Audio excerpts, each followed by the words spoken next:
കിട്ടുന്ന പ്രതിഫലം അറിയോ? നിങ്ങളുടെ വീട്ടിലെങ്ങാനും ഖുർആൻ പഠിച്ച ഒരു മോനുണ്ടെങ്കിൽ അവന് കിട്ടുന്ന പ്രതിഫലമെന്തേ?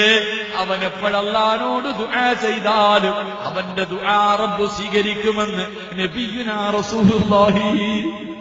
അല്ലാഹുവിന്റെ റസൂല് പറയുകയാ, അല്ലാഹുവിന്റെ ഖുർആൻ ഹൃദയത്തിൽ കൊണ്ട് നടക്കുന്ന പൊന്നുമോനുണ്ടല്ലോ, അവന്റെ കണ്ണ് നിറഞ്ഞാൽ അല്ലാഹു സഹിക്കൂല. അവൻ റബ്ബിനോട് എന്ത് ചോദിച്ചാലും പടച്ചവൻ കൊടുക്കും. 2, അവൻ മരിക്കുമ്പോ സ്വർഗം കണ്ടിട്ടേ മരിക്കൂ. അവൻ മരിക്കുമ്പോ സ്വർഗത്തിൽ അവന്റെ വീട് കണ്ടിട്ടേ മരിക്കൂ എന്ന് നബിയുനാ റസൂലുള്ളാഹി സല്ലല്ലാഹു അലൈഹി വസല്ലം. എന്റെ പ്രിയപ്പെട്ട പെണ്ണെ, നിന്റെ പൊന്നുമോ മരിക്കുമ്പോ ജിബ്രീൽ അലൈഹിസ്സലാം വന്നിട്ട് കാണിച്ചു കൊടുക്കും, എടാ ഇതാണടാ നിന്റെ വീട്, ഇതാണടാ നിന്റെ വീട്. സ്വർഗം ഇങ്ങനെ കാണിച്ചു കൊടുക്കുകയാ. 3ാമത്തെ പ്രതിഫലമെന്തേ? പൊന്നുമോളെ, പൊന്നുമോളെ, നിന്റെ പൊന്നുമോനെ കബറടക്കിയിട്ട് 1000 വർഷം കഴിഞ്ഞ് അവന്റെ കബർ മാന്തി നോക്കിയാൽ അവന്റെ ശരീരം പുഴുക്കൾ തിന്നൂല. അല്ലാഹുവിന്റെ ഖുർആൻ പഠിക്കുന്നവന്റെ ശരീരം പുഴുക്കൾക്ക് ഹറാമാണ്. അവന്റെ ശരീരം പുഴുക്കൂല, അവന്റെ ശരീരം പുഴുക്കൾ തിന്നില്ലെന്ന് നബിയുനാ റസൂലുള്ളാഹി. അല്ലാഹുവിന്റെ റസൂല് പറയുകയാണ്, വിശുദ്ധമായ ഖുർആൻ ഹൃദയത്തിൽ കൊണ്ട് നടക്കുന്നവർ ആ പൊന്നുമോന്റെ കബറിനകത്ത് കൊണ്ട് വെച്ചിട്ട് 100 കൊല്ലം കഴിഞ്ഞ് കബർ മാന്തിക്കോ. ധൈര്യമുണ്ടോ? ധൈര്യമുണ്ടോ? ഈ നാട്ടിലെ ഹാഫിളായ ഏതെങ്കിലും ഒരു മനുഷ്യന്റെ കബററിയുമെങ്കിൽ ഒന്ന് പോയി തുറന്നു നോക്കടാ ചെറുപ്പക്കാരാ. വെള്ള തുണി പോലും കീറിയിട്ടുണ്ടാകില്ല. 2ാമത്തെ പ്രതിഫലമാണ്. 3ാമത്തെ പ്രതിഫലമെന്തേ?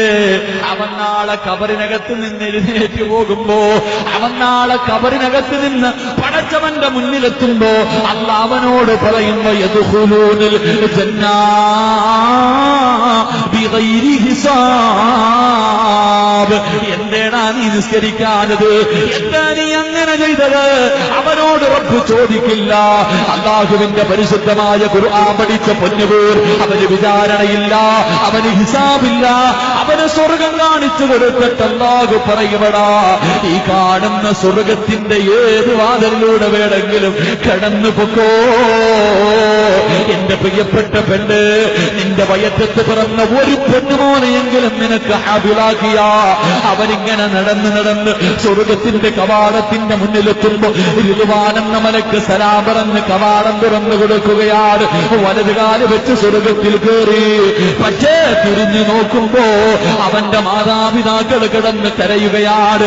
അവനതാ തിരിച്ചു വരികയാണ്. അവൻ തിരിച്ചു വരികയാ.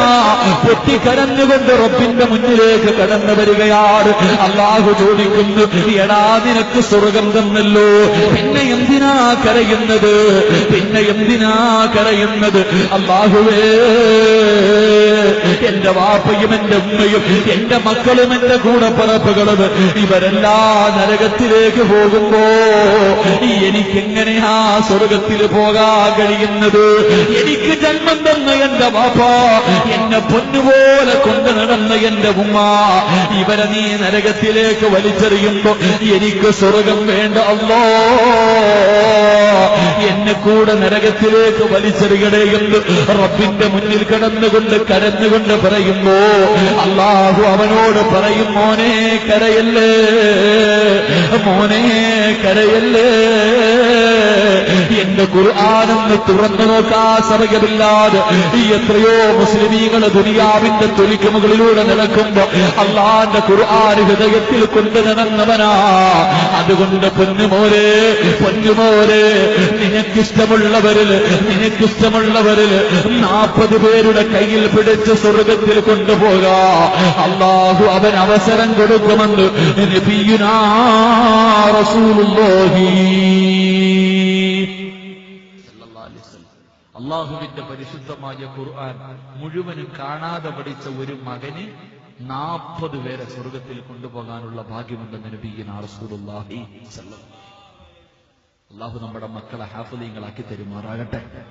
അല്ലാഹു നമ്മുടെ മക്കളെ ഹാഫിളീങ്ങളാക്കി തരുമാറാകട്ടെ. ഒരാളും മതി മോനെ നിന്റെ വീട്ടിൽ, 10 പെറ്റ തള്ളയാണെങ്കിലും അതിൽ ഒരെണ്ണം മതി, നിന്റെ കുടുംബത്തിലെ 40 പേര് സ്വർഗത്തിൽ പോകും. അള്ളാഹു നമുക്ക് അങ്ങനെയുള്ള മക്കളെ നൽകി അനുഗ്രഹിക്കുമാറാകട്ടെ. എന്റെ പ്രിയപ്പെട്ടവരോട് ഈ സ്ഥാപനം അതിനു വേണ്ടിയാ ഈ കാണുന്ന